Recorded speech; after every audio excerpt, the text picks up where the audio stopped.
안녕하세요. 딸 하나를 키우고 있는 30대 여성입니다. 제가 이렇게 사연을 쓰게 된 건 자기 유리할 대로 생각하고 멋대로 통보하는 시댁 식구들한테 환멸을 느껴서예요. 솔직히 집안 망신 같고 어디 가서 얘기하면 제 얼굴에 침 뱉기 같아서 말도 못하겠지만 저도 어디다 하소연할 곳은 있어야 할 거 아닌가요? 그래서 익명의 힘을 빌려 여기에 제 이야기를 하러 왔습니다. 남편과는 오랫동안 알고 지내던 사이예요. 남녀 사이가 아니라 친한 친구로서 말이지요. 그래서인지 서로에 대해서는 비교적 잘 아는 편이었어요. 그렇다고 어른들 말씀처럼 그 집에 숟가락젓가락이 몇 개고 뭐 그런 것까지 꿰고 있던 건 아니고요. 아무튼 남편하고 저는 둘 다 같은 고등학교를 졸업한 뒤 나란히 같은 대학에 입학했어요. 서울 중상위권 대학으로 어디 대학 다녔다고 말하기에 부끄럽지 않은 수준의 학교였지요. 다만 전공이 남편은 국어국문학, 저는 컴퓨터공학이에요. 몇몇 사람들은 농담이랍시고 남녀가 뒤바뀐 거 아니냐 그런 소리도 하는데 솔직히 황당해서 그냥 웃고 넘겨버려요. 그런데 저희가 학교에 입학했을 때부터 소위 문과가 인기가 떨어졌거든요. 그래서인지 취업시장에서 남편은 취업해서 몇 번의 고배를 마셔야 했습니다. 하지만 저는 꽤 이름난 IT 회사에 한 번에 붙더라고요. 각자 사회생활을 시작한 이후로도 저희 관계는 특별히 달라지지 않았습니다. 그러다 특별한 계기가 있던 것은 아닌데 알고 지낸 지 10년 차에 연인 사이로 발전하게 되었어요. 연인 사이가 되었다고 해서 솔직히 크게 달라진 건 없었지만 지나간 세월 덕분이라고 해야 할지 다른 연인들처럼 울고불고 다투고 그럴 일은 없었으니 마음은 편하대요. 그래서 무르르듯 연애하고 결혼까지 약속하게 되었습니다. 그런데 이제 와서 생각해보면 제가 너무 안일했던 것 같아요. 잘한다고 생각해서 더 알아볼 생각을 안 했거든요. 남편 가족들이 정말 어떤 사람들인지 또 어떻게 살아왔는지 제가 잘한다고 생각했던 건 껍데기에 불과했는데 말이지요. 저희가 어떻게 시작했는지 말하자면 일단 결혼식과 예단 예물은 남들이 하는 만큼 했어요. 처음에는 허례허식은 생략하자 어쩌자 그런 소리가 저희 둘 사이에서 나오기도 했었는데 시댁에서 결혼식이 애들 장난도 아니고 니들 마음대로 하냐고 화를 어찌나 내시던지. 그래서 적당한 웨딩홀에서 양가 부모님이 반반 부담해 주셔서 식을 올렸습니다. 예단 예물도 마찬가지로 남들 주고받는 정도로 나중에 말 나오지 않을 만큼만 했어요. 그리고 그 당시에 양가로부터 5천만 원씩 지원받고 저희가 모아둔 돈 보태서 작은 아파트도 하나 샀네요. 솔직히 결혼식 문제로 꾸지람을 들었던 것을 제외하면 크게 불만 가질 만한 일도 없었고 그저 앞으로 남편과 잘 사는 모습만 보여드리면 될 줄 알았어요. 그런데 생각지도 못한 곳에서 어머님과 갈등이 생길 줄은 몰랐습니다. 그건 바로 신우 때문이었어요. 남편에게는 아래로 6살 어린 신우가 있어요. 저희가 결혼하던 당시에 신우 나이도 26으로 적지 않았고요. 그런데 어째서 그렇게 철이 안 들던지 자기가 무슨 재벌집 딸도 아니고 돈 무서운 줄 모르고 써대더라고요. 그뿐만이 아니었습니다. 툭하면 사업을 하겠느니 어쩌느니 하면서 이거 배웠다 저거 배웠다 하는데 뭐 하나 제대로 끝낸 게 없었거든요. 네일 가게를 열겠다고 2달 배우더니 어깨가 아프다고 때려치고 마사지를 배우겠다더니 이번엔 손가락이 너무 아프다고 관두고 그러다 저희가 결혼 준비로 바쁘던 시기에는 쇼핑몰을 하겠다며 또 어머님한테 3천만 원인가 받아가더라고요. 그런데 그 3천으로 산 건 죄다 자기 옷하고 구두 가방 같은 거였어요. 그러니 뭐 혹시나가 역시나라고 그것도 반년도 못 가서 말아먹던걸요. 물론 어머님 아버님이 당신들 재산으로 귀한 딸 사회경험 시켜주는 셈치고 해주시겠다는데 거기다 대고 피 한 방울 안 섞인 남인 제가 무슨 말을 하겠어요. 그리고 제가 뭐 직접적으로 피해를 입은 것도 아니고요. 그래서 저는 속으로 다들 대단하시네 생각만 했지 입 밖으로 이러쿵저러쿵 말은 단 한마디도 하지 않았습니다. 심지어 남편이 제 앞에서 신우욕을 하던 순간에도 듣고만 있거나 아니면 오히려 심한 소리는 하지 말라고 말렸지. 저까지 당신 말이 맞다고 맞장구를 치거나 그러는 일은 절대 없었어요. 그런데 신우가 결혼을 한다는 이야기가 나오면서 저는 이게 남 이야기 듣듯이 속으로 흥 하고 지나칠 수 있는 일이 아니게 되더군요. 작년 초 딸애가 유치원에 입학하면서 금전적으로 빠듯해진 저희더러 어머님께서 무리한 부탁을 해오셨습니다. 신우 시집 갈 때도 저희만큼은 해줘야 할 거 아니냐고 하시는 거예요. 처음에는 왜 저런 이야기를 우리한테 하시지 싶대요. 저희만큼 해주시던지 더 해주시던지 그거야 어머님이 알아서 하시면 되는 거잖아요. 그리고 솔직히 제가 이렇게 격한 반응을 보인 데는 다 이유가 있었어요. 제가 남편과 결혼하던 당시 결혼식 비용도 그렇고 특출나게 친정보다 시댁에서 더해준 것 같지도 않은데 어머님은 결혼식 때 당신이 이것도 해주고 저것도 해주지 않았냐면서 생색을 무척이나 내셨습니다. 하지만 괜히 옳고 그름을 따졌다가는 어머님에게 미움을 살 것 같기도 했고 당시만 해도 저는 갓 시집온 며느리였으니까요. 그래서 그런 이야기가 나올 때면 의례껏 어머님 말씀이 맞다. 제가 참 감사하게 생각한다 그런 식으로 맞장구를 쳐드렸지요. 그런데 그게 실수였어요. 어머님은 진심으로 하신 말씀이었기에 언젠가부터는 아예 저나 남편에게 대놓고 금전적으로 이런저런 요구를 해오기 시작하셨습니다. 자식 다 키워서 장가까지 보냈으니 할 일은 다 했다 하시면서 한 달에 용돈으로 50만 원씩 보내라고 하시질 않나? 이제부터 매년 지인분들하고 여행을 가기로 했으니 당신 여행 보낼 적금을 들라고 하시질 않나? 솔직히 말해서 오히려 다른 집 어머님들은 손주를 보게 되면 자식보다 더 이쁘다며 눈에 밟힌다고 그러던데 그래서 선물도 이것저것 해주고 그러시던데 저희 시부모님은 내복 한 벌 사주신 게 없어요. 그래도 100번 양보해서 거기까진 괜찮아요. 그런데 알아서 잘 살고 있는 저희 부부더러 맨날 애만 챙기냐 부모는 안중에도 없냐 어찌나 말도 안 되는 말씀만 골라서 하시던지 여기다 하나하나 다 적자면 3일 밤낮을 세워도 부족할 거예요. 정말이지 손주 질투하는 시어머니는 이 세상에 저희 어머님 뿐일 겁니다.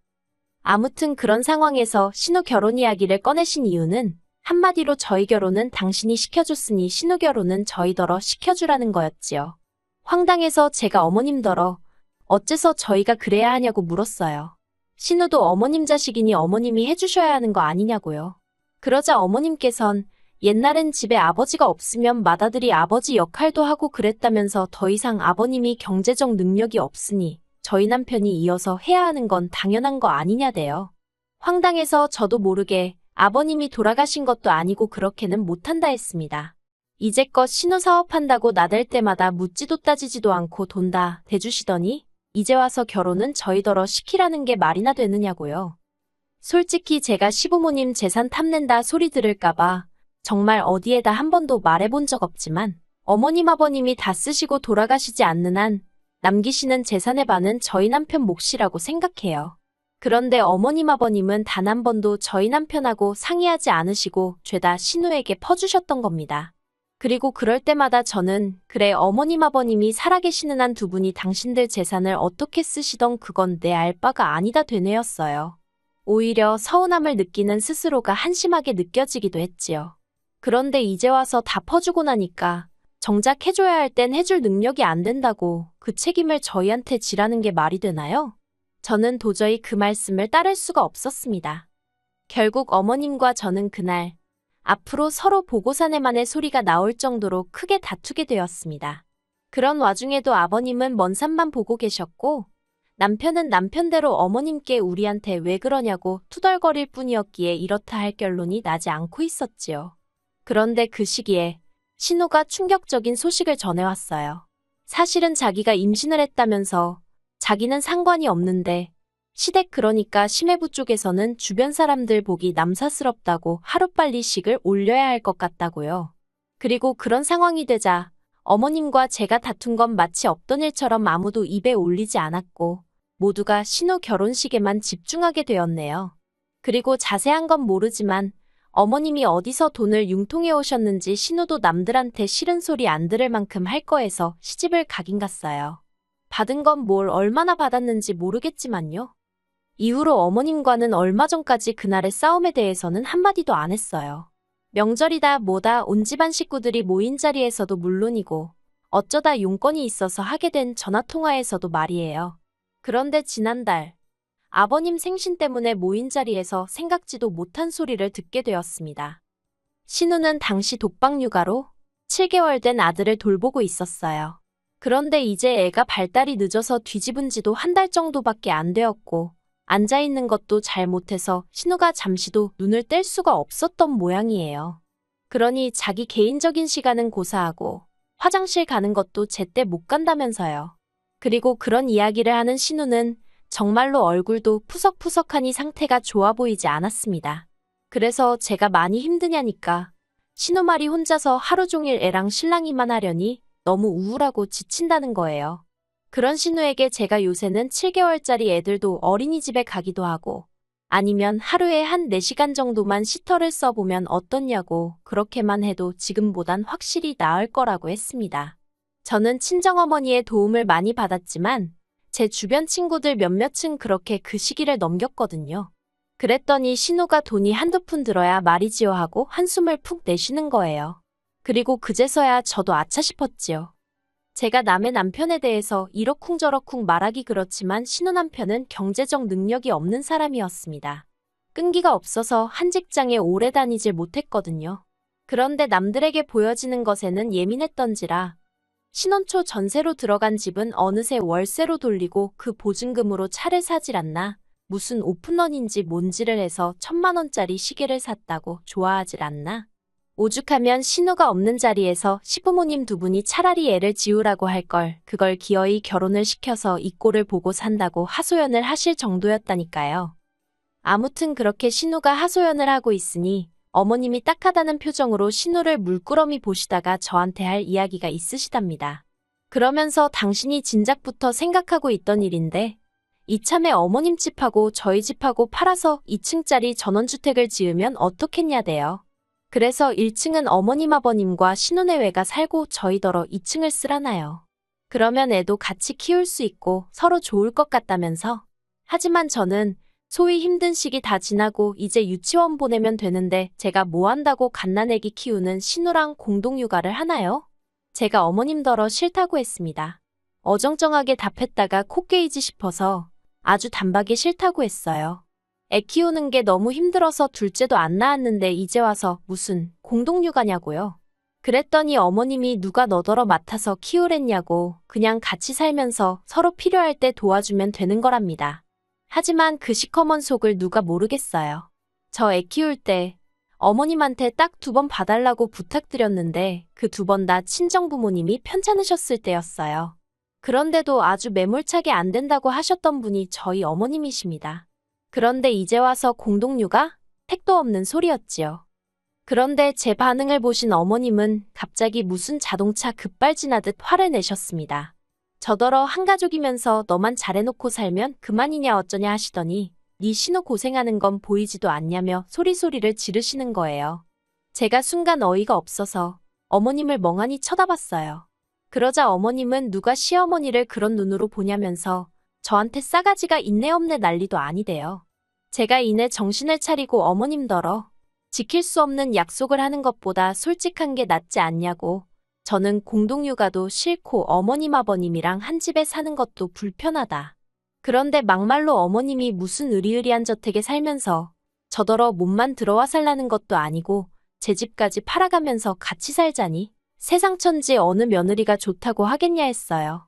그리고는 그렇게 치면 신우야말로 신혼의 시댁에 들어가서 살면 되겠다고 그러면 월세도 굳이 그쪽 시어머니가 같이 공동육아도 해주지 않겠냐고. 그리고는 신우를 바라보면서 어때요 아가씨? 지금 시댁에 전화해서 공동육아 하자고 해봐요. 그랬습니다. 그랬더니 신우가 아랫입술을 질끈 깨물고 부들거리면서 저를 노려보더라고요. 그런데 그때 남편이 제 팔목을 잡아 끌면서 일단 집에 가자입니다. 집에 가서 얘기 좀 하재요. 그래서 저도 지금 이 말도 안 되는 상황이랑 관련된 이야기면 여기서 하라고 했습니다. 나는 지금 당장 결판을 지어야겠다고요. 그랬더니 남편이 아이씨. 그러더니 저더러 왜 이렇게 사람이 인색하냐입니다. 신우 결혼할 때도 한 3천만 원이라도 보태주려던 거 제가 못하게 해서 못했다면서 그 일로 자기가 지금까지 마음 편하게 신우를 대하지를 못했다나요. 어이가 없어서. 제가 당신 남편더러 당신이 무슨 재벌집 아들도 아니고 그렇다고 자수성가한 사업가도 아니고 하다못해 개천에서 난 용도 아니면서 무슨 여동생 시집 가는데 3천만 원이나 해주냐고 뭐라고 했던 건 사실이에요. 그런데 생각해보세요. 당시 남편이 벌어오는 연봉이 3천인가 그랬습니다. 그러니까 숨도 안 쉬고 1년 내내 번 돈을 그대로 신우한테 갖다 주겠다고 한 거예요. 그러면 어떤 와이프가 우리 남편 멋지다고 대단하다고 당장 가서 주고 오라고 그러겠어요? 그런데 남편은 제가 시댁 식구들한테 야박해서 그런 거랍니다. 그리고는 한다는 말이 신우 시집 갈 땐 자기가 저한테 져줬으니까 이번엔 저더러 자기한테 져달라나요? 말 같지도 않아서 제가 남편더러 그럼 아파트 팔아서 당신 목 가져다가 그거 보태서 집 짓고 온 가족이 오손도손 모여 살라고 했습니다. 솔직히 애까지 있는 마당에 저라고 그런 말을 하기가 쉬웠겠어요? 그런데 오죽 답답했으면 저도 에라 모르겠단 심정으로 뱉어버린 거지요. 그리고 다행이라고 해야 할지 남편이 이혼하자는 거냐며 얼굴이 하얗게 질리더라고요. 그리고는 이내 저는 정작 이혼 두 글자는 꺼내지도 않았는데 혼자서 난리가 나서는 어떻게 이혼 소리를 하느냐면서 자기가 순간 생각을 잘못해서 그런 거라며 이혼은 꿈도 꾸지 말라대요. 그리고는 어머님더러 이것 보라고 어머니가 말도 안 되는 소리를 하시니까 멀쩡히 사는 아들 부부도 이혼 소리까지 나오지 않냐면서 하나밖에 없는 손녀 편부모 가정에서 자라게 할 생각 아니면 쓸데없는 말씀은 하지 마시랍니다. 자기도 헛소리를 해놓고 아주 그냥 어머님한테 죄다 덮어 씌우고 있더라니까요. 어이가 없고 웃기지도 않는 상황이었지만 저는 저대로 나서지 않고 가만히 있었습니다. 그리고 결국 집을 팔고 전원주택 어쩌고 소리는 쏙 들어갔어요. 어머님도 남편이 그렇게 대들고 난 이후로는 말 한마디 한마디 조심해서 하시는 눈치고요. 그런데 정작 신우 혼자 그 공동육아 단어에 꽂혀가지고는 어머님한테 걸핏하면 같이 살자고 조르기 시작한 모양입니다. 어머님한테 며느리가 이렇게 말해도 될지 모르겠는데 본인 발등 본인이 찍으신 거지요 뭐. 아무튼 저나 남편은 그 일에선 빠지게 돼서 다행인 것 같습니다.